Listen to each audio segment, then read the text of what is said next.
ആകെ കിട്ടിയ 3 ദിവസത്തിൽ പരമാവധി തെളിവ് ശേഖരിക്കാനാണ് SITയുടെ നീക്കം. മൂന്നാമത്തെ ബലാത്സംഗ കേസിൽ രാഹുൽ മാങ്കുളത്തിൽ MLAയുടെ വീട്ടിൽ SIT പരിശോധന നടത്തി. ലാപ്ടോപ്പിന് വേണ്ടിയായിരുന്നു അടൂരിലെ വീട്ടിലെ പരിശോധന.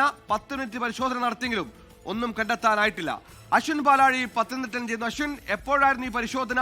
രാഹുൽ ഉപയോഗിച്ച ഡിജിറ്റൽ ഉപകരണങ്ങളൊക്കെ കണ്ടെത്തുന്നത് കേസിൽ നിർണായകമാണ്. ഈ ശ്രമമാണ് ഇപ്പോഴും SIT തുടരുന്നത്. എന്തെങ്കിലും സൂചനയുണ്ടോ?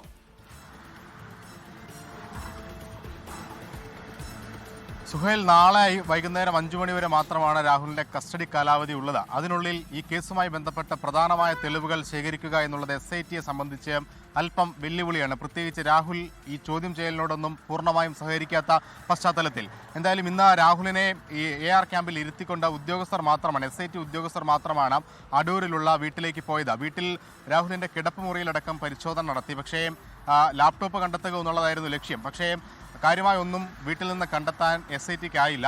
10 മിനിറ്റ് നടത്തിയ പരിശോധനയ്ക്ക് ശേഷം SIT സംഘം തിരികെ AR ക്യാമ്പിലേക്ക് എത്തിയിട്ടുണ്ട്. എന്തായാലും ഈ ലാപ്ടോപ്പിൽ ഈ സംഭവവുമായി ബന്ധപ്പെട്ട തെളിവുകളുണ്ട് എന്നുള്ളതാണ് SITയുടെ സംശയം. മൊബൈൽ ഫോണിൽ പകർത്തിയ ദൃശ്യങ്ങളും ഇതിൻ്റെ ചാറ്റ് വിശദാംശങ്ങളും മറ്റ് ഫോട്ടോകളും അടക്കം ഈ ലാപ്ടോപ്പിലേക്ക് രാഹുൽ മാറ്റി എന്നുള്ളതാണ് സംശയിക്കുന്നത്.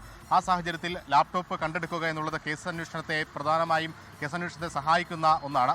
നിലവിൽ ലാപ്ടോപ്പ് എവിടെയാണെന്നോ കണ്ടെത്തിയ ഫോണിൻ്റെ ലോക്ക് പാറ്റേൺ എന്താണെന്നോ ഒന്നും രാഹുൽ വിട്ടു പറഞ്ഞിട്ടില്ല, തുറന്ന് ഒന്നും പറഞ്ഞിട്ടില്ല.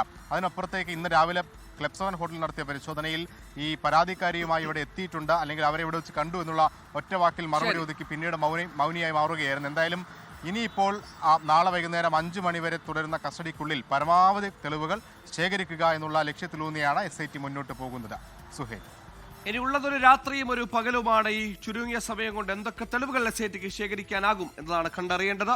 ലോകത്തെവിടെയായാലും ഏത് സമയത്തും 24 വാർത്തകളും ഓഗ്മെന്റഡ് റിയാലിറ്റി പാക്കേജുകളും എക്സ്പ്ലെയിനറുകളും വിശദമായി കാണാൻ ഞങ്ങളുടെ YouTube ചാനൽ നിങ്ങൾക്ക് സബ്സ്ക്രൈബ് ചെയ്യാം.